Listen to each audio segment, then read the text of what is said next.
So guys, for the first method, in the bottom right of your taskbar, you want to click on the speaker icon.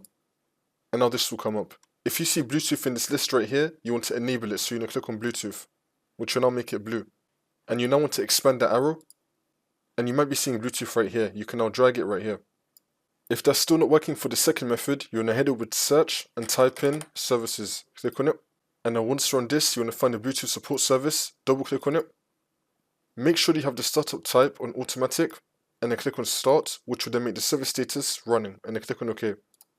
You now want to right click on it, and then click on restart. See if that works for you. And now for the last method, you want to head over to search and type in troubleshoot settings. Click on it.